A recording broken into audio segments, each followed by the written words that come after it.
best draft of Execration I've seen in the tournament. It's two things. It directly answers Aura PH, and this is the first time that I've seen Aura PH try to adjust their draft not to get outdrafted, pero they still got outdrafted. Kasi kinerveball yung Lunox eh. Pero na-outdraft pa rin sila nung Harit last pick. So, both teams, may mga sagot-sagot sila dito, but remember, 50% of the battle is the draft, and the other 50% nandoon sa Celestial Palace. This is game number 2, Aura PH versus Execration. If gusto tayong dali na Execration ng game number 3, kailangan nila manalo dito. Yep, they have the best chance this time around. The Hayabusa can easily snowball on the early game. Kasi pag tinignan natin yung heroes ng Aura PH early game, they have no early game movements aside from Kilowash trying to make rotations on the Benedetta. But again, looking at the side of Execration, they have the Barats and they have the Kagura. Tapos meron pa silang Cho na kayang tumulong din pagdating sa pickoffs. Si Chakno nandito na rin at pinipilit niya talagang kulitin unti-unti. And yung pagiging involved niya na ganyan, hindi naman niya talaga focus na nakawin yung purple. Yeah. Ang gusto niya gawin doon is, yes, siguro manakaw yung purple, pero the main objective ng pagpunta niya doon is to force Lord Hades na gumamit ng retry. Yep, parang yung ginawa din ng Aura sa kanila nung game number... actually, Execration din pala gumawa nun nung game number 1. And the thing about this rotation from Chakno is it makes it sure na Aura PH ililish nila si Lord Hades, kasi kung hindi nilish ni JP yung link kanina, ilang sipa yung aabutin ng link bago niya makuha yung purple buff. A lot of thought process na nabato doon sa maliit na segment ng laro, pero still it makes all the difference in the world para dito sa dalawang teams na to. Execration on the other hand, Kelra level 3, parehas rin ni Benny Cutie. And looking at the late game potential netong dalawang teams, since may Alice din sa baba, may Harit din sa baba, ano nga ba yung tema or yung timing or yung pulso ng late game dito for these two teams? Honestly, Execration, yung timers nila dito is wait for the late game ni Harit. They don't essentially have to do anything on the early parts of the game kasi si Aura yung pwede mag-dictate nun. But again, nasabi natin kanina na medyo limited yung early game movement sila. That's why they need to force this one out. And I really like the lane choice here of Aura PH. Ang iniipit nila is yung gold lane kasi eto yung primary win condition ng Execration, the Harit. But, Butters, ang side effect nun is you're giving the other opposite side of the map to the Hayabusa. And then again, Midnight, ito lang yung sasabihin natin dyan. If ever dun kayo sa taas pumunta, mapapatay nyo yung Barats, pero madami kayong resources na gagamitin. And that also means na yung objective ay hindi na din mapupunta sa inyo. Yep, that's why you're already seeing the gold going to the side of Execration. Even though 400 or 100 lang yan, the key element here is that Execration sila ang lamang sa late game. Yes, may lunok sila for the side of Aura PH against the Harit. But again, you have 3 heroes on your side na lugi kay Kelra. Ito yung napapansin ko, parang hindi talaga nagbibigay ng kahit anong priority dito yung side ng Aura sa pagdating ng first turtle. And right now, JP, napili siya ni KelVJ. The shurikens will come out, pero hindi enough yung marks para gawin yon. Yeah. And especially pag may fortress ka, doon sa baba! Solo kill! ng kill! Pero sabi ni Lord Hades, sige, susubukan kita ibawi. Chakno nandito sa may area. And Benny Cutie, wow, nakuhaan siya ni Kelra ng isang kill. That was a solo kill, ladies and gentlemen. Even though lugi naman talaga sa matchup, pagdating ng level 4, it actually changes. Kasi si Benny Cutie, ang kailangan niya lang gawin dito is clear the waves. Pero sabi ni Kelra, MVP ka 2 linggo Alam mo, ito na yung pinag-uusapan natin. Meron 2 Azure Blade si Harris. Bakit nga ba siya meron 2 Azure Blade dito? Kasi nagpo-proc yan, sabay. Kumbaga, ano yan, isipin nyo guys na individual items yan. Na kahit 2 yung bilhin nyo, hindi lang isa yung proc, kundi 2. And those 2 items can be converted into Calamity Reaper and Thunderbelt. Napakaganda nung huli ni KelVJ against Lord Hades. Shadow kill, Shuriken, kahit tumalbog pa yun sa iba, doesn't even matter. KelVJ still got the kill. Yep. And alam mo, Butter is going back doon sa Thunderbelt idea ni Kelra. It's actually good against Aura PH. Pero ang daming engagement dito, Butters! And wow! Yung plano ng Aura na pinipressure nila yung bottom lane, Execration answers it with their own pressure at mas naging successful sila doon. Yep, alam mo, sabi nila, ito pala primary win condition nyo, si Benny Cutie pala. Siya na lang, guguluhin namin kasi yung Barats sa may top lane, kahit namatayan, okay lang, wala silang pakialam. And ang daming nagamit na resources, as you can see, nagamit, actually, ilang ultimates yun? 4. 4 na ultimates just to take down Renjo. Barats yan. Ang ginagawa lang naman ng Barats, stay lane, keep the stacks. Pag nakuha niya na yung Guardian's Greaves, yung Guardian's Helmet, join the fights. Join the fight. M2 World Championship. Yup. Dito naman sa may turtle side, KelVJ, he's gonna try to get this turtle. At pinaproc niya yung mga shadows kasi meron din naman kahit paano damage can. Yep. Min-maxing kung ano mang meron ka doon sa may taas, may push na nagaganap, pantay na sila ng baba, 1-1 sila sa turrets. And looking at this, KelVJ, nakuha pa nila yung orange buff ni Ling. Oo, pero alam mo, efficiency yung ginagawa ni KelVJ. Yung pagkatapos yung turtle, makaka-shadow out siya. Oh, and look at that. Reset yung turret damage. Oh! At Greed napilitang umalis. At titingnan natin kung paano siya makakatakas dito. Eto Max, nasa area na din. Meron pa ba siyang brilliance para makatakbo? Yes, Oh my meron pa. goodness. Pero grabe yung rotation na ginawa dito na side ng Aura. Napakalayo niyan from coast to coast. Pero walang mangyayaring pick-off or walang mangyayaring fight. Yep. Alam mo na, ang lupit din talaga ni Kilowash. If it was any other player, they would have chased the Haret kasi alam nila na wala naman na Zaman Force eh. Even though magko-cooldown yun, kayang-kaya niya patayin yun within the time frame. Pero kasi kakakita niya ng Kichakno. So iniisip niya na baka kahit habulin ko tong Haret, baka mapatay ko, pero mahuli naman ako ni Chakno. So there's a lot of risks involved there with the Benedetta trying to chase for the kill. So ang sabi ni Kilowash, disengage na lang ako. Okay, so Renjo nahuli, Chaos Darkening, ginamit lahat, binomba si Renjo. Sama mo na si Lord Hades, 0-3 si Renjo, pero ginagawa niya lang din yung trabaho niya talaga eh. Oo, alam mo, sabi ni Kelra dito, Renzo, trabaho mo rito, mamatay kasi kailangan ko mag-farm. And right now, KelVJ is trying to return the favor against Aura, pero lalaban pa rin ang Aura PH. Ang ganda na huli ni Benny Cutie Oh, doon, just in time. Eto Max, nagkahulihan na. Lord Hades goes down. KelVJ gets a kill on Benny Cutie. At ang daming nawawala dito sa side ng Aura, pero sabi ng Aura PH dito, mas kumpleto kami. Make that a 3-for-2 trade in the favor of Aura PH. Pero ito, tignan mo yung trademark ni Kelra. Alam kasi ni Kelra kung kailan siya lalaban at kung kailan siya bababak. Ginamit yung Zaman Force to clear the wave in the middle lane. Pero ang primary answer ng execution dito is just to farm. Pare, you're so konyo. I'm so konyo, pare. I'm so sorry. Konyo, pare. Look at this! 4.7k on both KelVJ and Kelra. Oh, nakuha yung turtle pero nasipa si Kilowash. And Kilowash will be the target.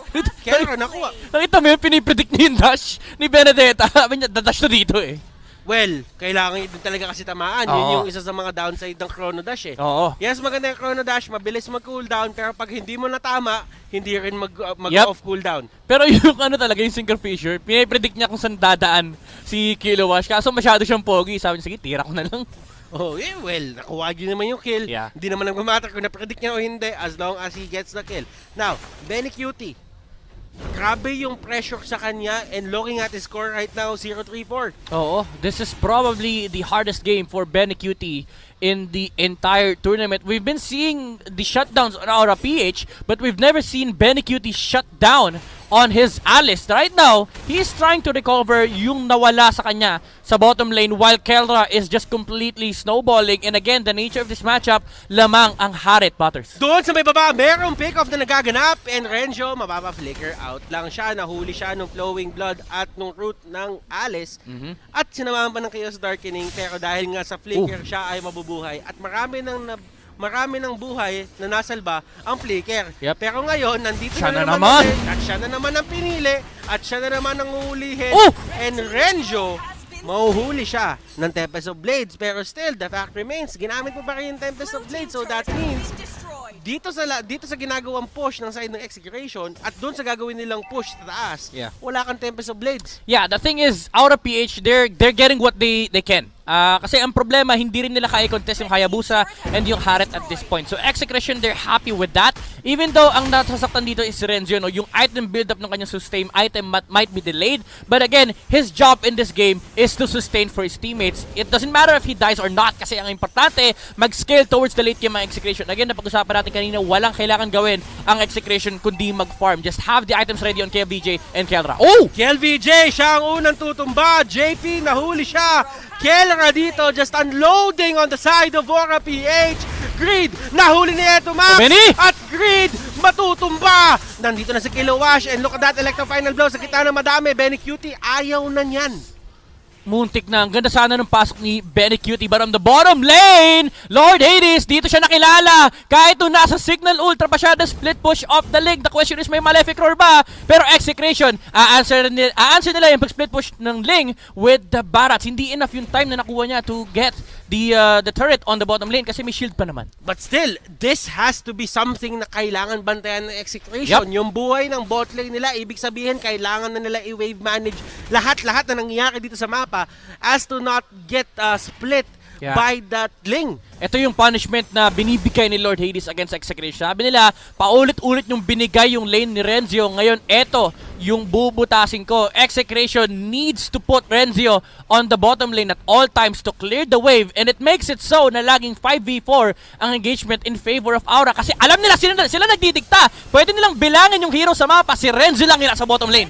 And Renzio, primary target, wala siyang magagawa. Yan talaga yung trabaho niya. Pero Divine Glaive, nakuha na ni Creed. At merong away na mangyayari dito. 4v5 situation. And Creed!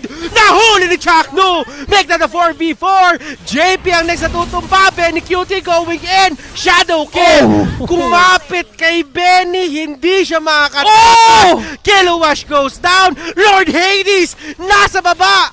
Lord Hades nasa baba. At hindi niya na mapupush yan. Yeah, makiklear na ni Chakno yan. And ito yung sinasabi natin kanina. Batters, Execration, sabi nila, sige, pagpapatay-patayin nyo si Renzio, ang papatay namin yung kakampi nyo. Kelra with the deciding move. Sabi niya, ilaban natin to. He was able to get the Kilowash. Mapapasag ata yung baba. Pasag yung baba, pero okay lang. Lord yung kapalit, Kuya Butters. At eto, no. Hindi nabasag. May minion. Hindi nabasag, hindi nabasag. Wala, kung previous patch to, basagin. Oh, pero still, it is what it is. Kamunti ka na yun. Oo. Kamunti ka na. Well, it was a great move then from Renzo na na-realize niya na, ay, teka, may minions pa pala. Kailangan ko bumalik doon. Teka guys, yung bot ko. Yung bot ko. Ngayon, yung side naman ng Aura, talagang inaano nila, sana meron tayong trade na makuha dito kahit nakuha nila yung Lord. I like the choice here by Kelra. He went for Calamity Reaper. Hindi niya tinapos yung Thunderbolt kasi alam niya na hindi naman siya kaya ng Ling. Feather, Oracle to sustain against the... Feather, Oracle na nagsama. Yung Oracle to sustain against the Lunox and the Holy Crystal.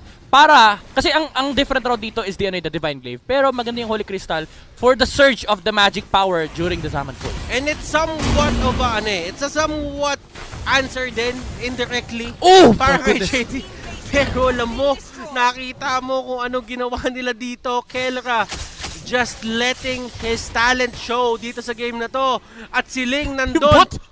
Nandun na naman siya. Pumunta siya doon para mag-recall. Ang layo ng minion wave. Sabi niya, teka, ang layo pala. Hindi ko pa pala. Kailangan ko na umalis dito. Awit sa inyo, pre. Awit, Lods. May nag-call kasi, uy, Lord Hades, push mo yung bot. Pagdating niya, pre, wala namang minions, pre. Awit sa'yo. Awit sa'yo. Idolo.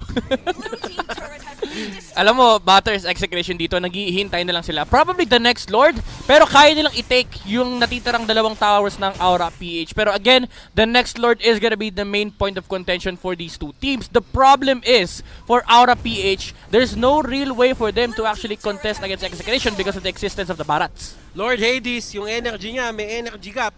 Pero dahil yan, wala siyang purple buff dito. Wala siyang purple buff eh. Oh, wala siyang purple buff. Kulang, energy gap. Alam mo na, next. Kailangan maglaro ka ng champion way. Mga champion mga kasama mo eh. Energy gap, di pwede. Pag ano ka, may champion way ka, kahit wala kang purple buff. Start your day the champion way. Nice one. No need purple buff. No need purple buff. Pero kasi kailangan mo yun eh. Kasi energy is key. Oo, tama. Actually, pati si di ba? Pati si Hayabusa. Oh, energy is key. Oh, dapat champion way eh.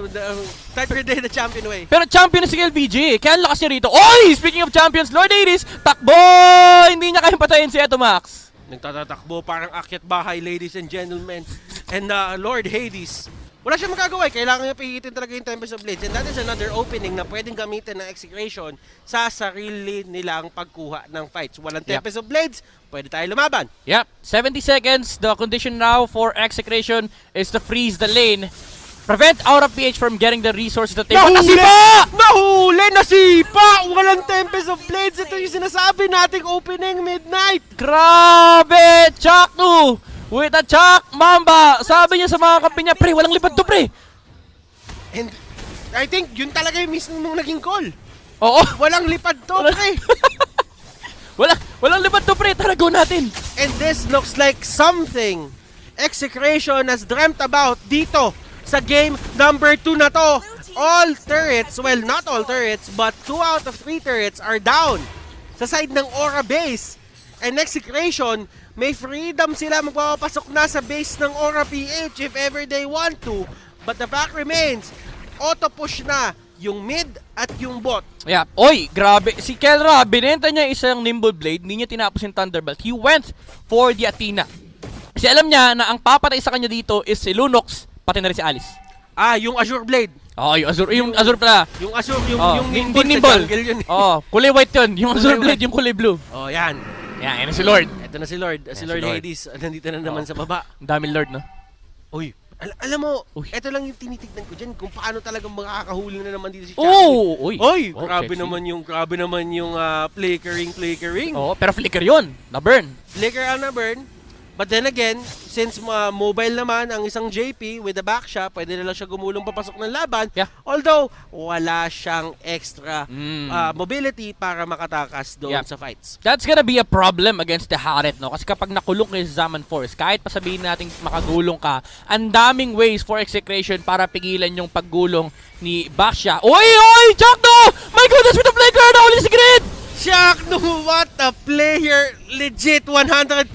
Yung mga bagay na ginagawa niya dito is making all the difference para sa ng Execration and your order of brilliance hindi magiging available. And Chuck, no, with that game-winning play, this winning moment is brought to you by Head and